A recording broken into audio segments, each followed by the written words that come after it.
આ તરફ કેન્દ્રીય મંત્રી સ્મૃતિ ઈરાની પણ બનાસકાંઠાની મુલાકાતે પહોંચ્યા છે તો બીજી બાજુ કોંગ્રેસમાંથી ભાજપમાં જોડાનાર બળવંતસિંહ રાજપૂત પણ બનાસકાંઠાના પૂરગ્રસ્ત વિસ્તારોની મુલાકાતે પહોંચ્યા છે। સ્મૃતિ ઈરાની બળવંતસિંહ રાજપૂત અલગ અલગ વિસ્તારોની મુલાકાત લઈ લોકો વચ્ચે જઈને નુકસાન અંગે સમીક્ષા કરી રહ્યા છે।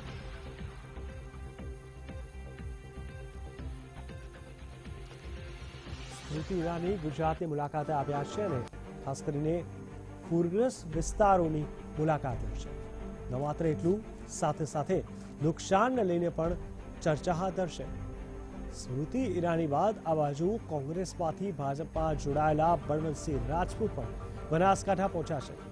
ત્યારે બેહાલ બનાસકાંઠાની પરિસ્થિતિ શું છે અને કેવી રીતે બનાસકાંઠાને મદદ પહોંચાડી શકાય, શું નુકસાન થયું છે, શું ભરપાઈ થવી જોઈએ, કેટલા સમયમાં મદદ મળશે, તે તમામને લઈને અહેવાલ રજૂ કરશે અને ચર્ચા આગળ કરશે।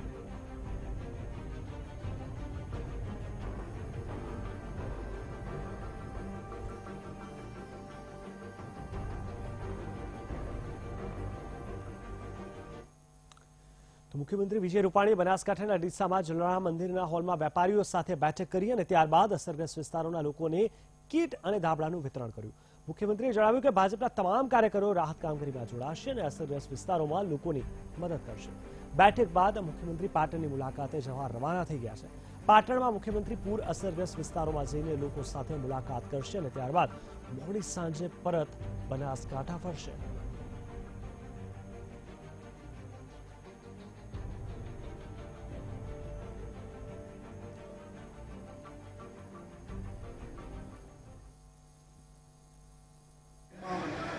લોકોને જામવસંતની કીટ અને ધાબળાઓનું વિતરણ કર્યું છે।